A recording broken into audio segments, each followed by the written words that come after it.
Page 246, we're going to do some reviewing on lessons 4.1 through 4.5.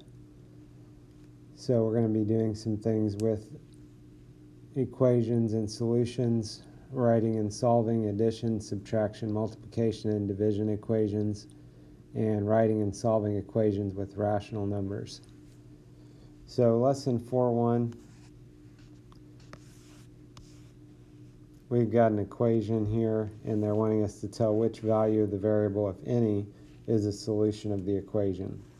So if you look at number 1, d plus 9 equals 25. We're trying to figure out what value of d out of the ones listed here would work for this equation. One way of doing this would be to keep substituting these values into the equation and see if it works or not. Another option would be to go ahead and just solve the equation and see what we get and see if it matches up. I'm going to do it that way because I think that's more efficient if you know how to solve the equations. For solving equations, we're just going to do the opposite operation. So to get the d by itself, they're adding 9. We need to subtract 9. And we have to do the same thing on both sides of the equation to keep our equation balanced. If you take 25 minus 9, if you work that out, you'll get 16. So number 1, our answer is 16. Number 2, they're subtracting 8. So we can add 8 on both sides to get those to cancel. Subtract 8 and then add 8, those cancel out. And then if we take 25 plus 8, that would be 33. So 33 would be our solution for number 2. Number 3, they're multiplying, so we can divide by 2. 30 divided by 2, if you work that out, would be 15. If you go and look at the options listed, they've got 10, 12, 24, and 36. So we could say no solution is given. Okay, so there is a solution. It's y equals 15. It's just that it wasn't given in the list of options that they had for us here. None of those work. Number 4 is a little bit backwards. So you might say, well, they're dividing, I need to multiply. The problem is they're dividing by our variable. So one way to think about it, 150 divided by what? That equals 50. If we try 2, 150 divided by 2, that would be 75 if you work that out. If we try 3, 150 divided by 3 is 50, so that works. So h equals 3 would be our solution for number 4. Number 5, we've got our variable in front. They're subtracting, so we can add 13 and 2/10 on both sides of the equation.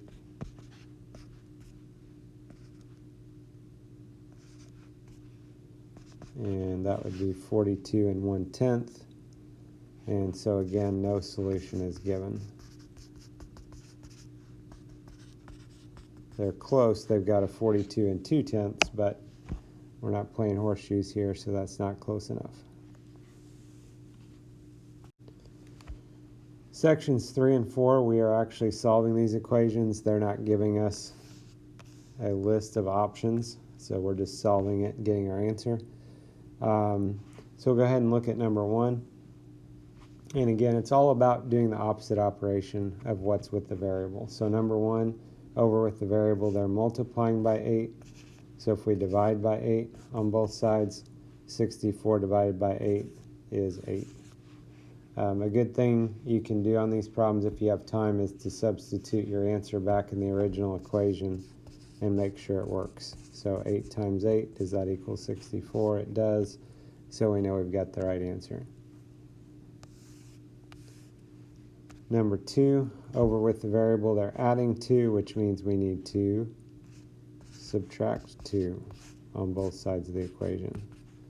When we do that, 11 minus 2 is 9. We substitute it back in, 9 plus 2 is 11. And I know some of these problems you can look at and you might be able to tell what the answer is going to be without working it out. And that's great, but you need to practice working the problems out like this, like I'm showing you, because problems will get more complicated as we go on. There'll be more steps involved, and if you don't know how to do one step, then you're not going to know how to do two steps. So just please work it out the way that I'm showing you here. Number 3, we could rewrite that as a fraction. X divided by 20, you could write it as x over 20 if you want, so that you can see they're dividing by 20. Means we need to multiply by 20 to get that to cancel out.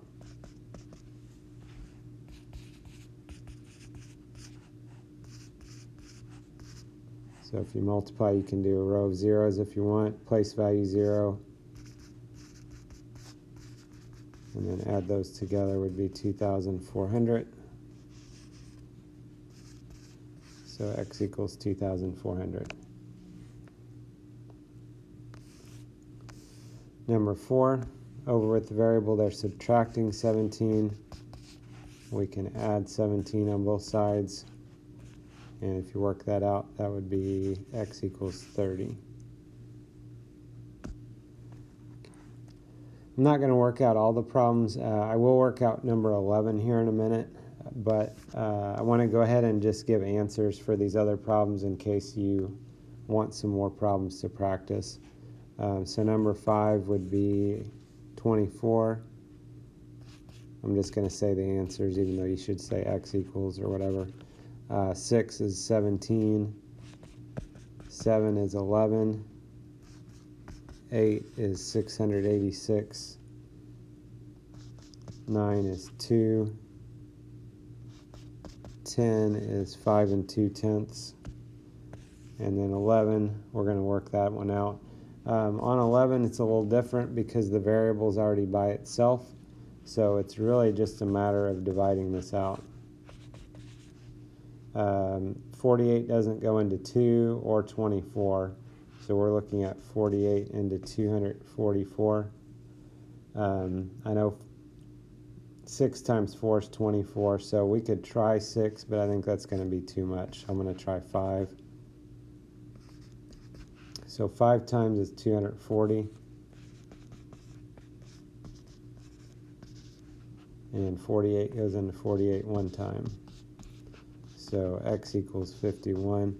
If you wanted to, since x was on the other side, if you put 51 equals x, that would be fine also.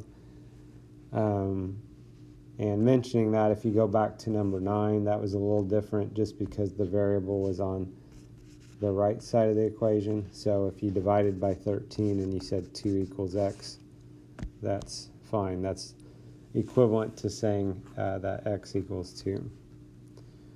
Finally, in this section, number 12, if you worked that out, you'd need to subtract, and that would be x equals 16. Section 5 was on writing and solving equations with rational numbers. So this section we had some fractions and decimals and things. So if you look at number 1, the operations, the idea is the same. We're going to do the opposite operation to get the variable by itself, and then it's just a matter of doing what we need to do with our fractions to get the answer. So for number 1, over with the variable, they're adding, so we need to subtract 3 5/8 on both sides of the equation. When we go to do that, we're going to need to get a common denominator. So 7 1/4. We can change that over to 7 2/8. Also, we can't do 2/8 minus 5/8, so we're going to have to borrow. So we're going to borrow 1 whole, which is like 8/8, plus 2/8 we already have gives us 10/8. So it's 6 10/8. Then we can subtract 10/8 minus 5/8 is 5/8, and 6 minus 3 is 3. If you have problems with borrowing, another option you can do is to change your fractions, change your mixed numbers to improper fractions, and then change it back. So In other words, 7 and 2/8 minus 3 and 5/8. We could change this to an improper fraction. So 7 times 8 is 56/8. So 56/8 if we had 7 whole things plus the 2 pieces left over, that would be 58/8. And then the other one, 3 times 8 is 24, plus 5 is 29/8. And then 58 minus 29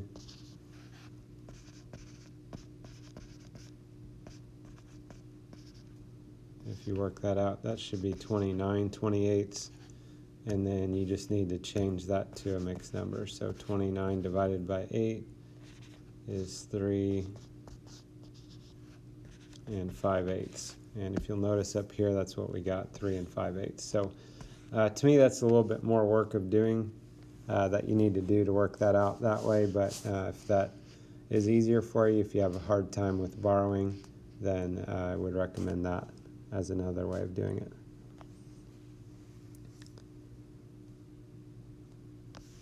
So most of these problems, it's the same idea. Again, I'll just mention some answers here. For number 2, that would be 4 and 3/4. Number 3 would be 125. It's 375 thirds, but that's equivalent to 125. On number 4, you may want to go ahead and change this 4 halves x. 4 divided by 2 is 2, so that's really just like 2x equals 6. And then it's really just dividing by 2 on both sides. X equals 3. Number 5 would be 27. Number 6 would be 5 and 25 hundredths. And that one you divide by 14 on both sides. Just make sure when you divide that, you bring your decimal point straight up. 7 would be 1 and 6/10. And then 8, we're really not going to worry about at this point, but it's saying 17.9 minus something equals 12.8. So that would end up being 5 and 1/10. Look at number 9. Thomas buys a bag of 5 peaches for $3.55. Write and solve an equation to find out how much money Thomas paid for each peach. It does say write and solve an equation, so we have to have an equation set up. One way of doing this, we could have 5 times M. M is the money he paid for each peach, so 5 times M equals 355. If that was your equation, in order to solve that, you could divide by 5 on both sides, and if you work that out, you should get 71 cents. Alternative equation you could have to start out with, you could say, well, I know I'm going to do 355 divided by 5. You can just say equals M, and that could be your equation. That would work as well.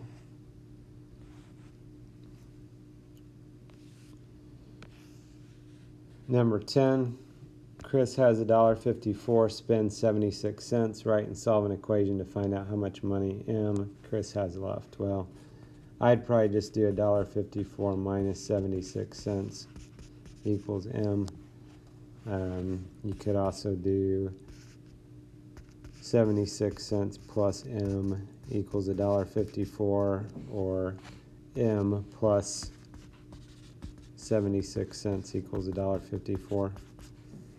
And then when you work that out,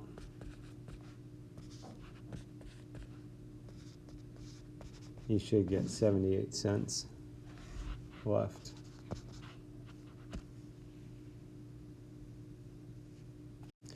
Another problem we're going to look at that wasn't listed there in your book, we've got 3/5 x equals 9.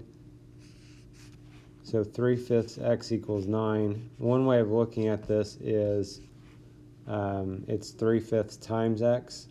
So the x is being multiplied by 3/5. So to get rid of it, we could divide by 3/5.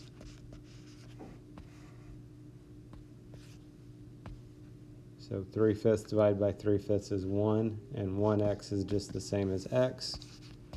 And now we're doing 9 divided by 3/5. So the 9 you can put over 1. Remember, for dividing fractions, it's keep change reciprocal. So it becomes 9 times 5/3. If you want to reduce like factors in the numerator and denominator, you can. Otherwise, you can multiply straight across. This would be 45 over 3. And then when you go to divide that out, that would be 15. So x equals 15. Again, if you have time, I would substitute that back in the original equation and make sure it works. 15 is like 15 over 1. So if you do this, this would be 45 over 5. And is that equal to 9? 45 divided by 5 is 9, so that works. So this gives you an idea of how to work with the things we talked about in lessons 4.1 through 4.5. Have a good day.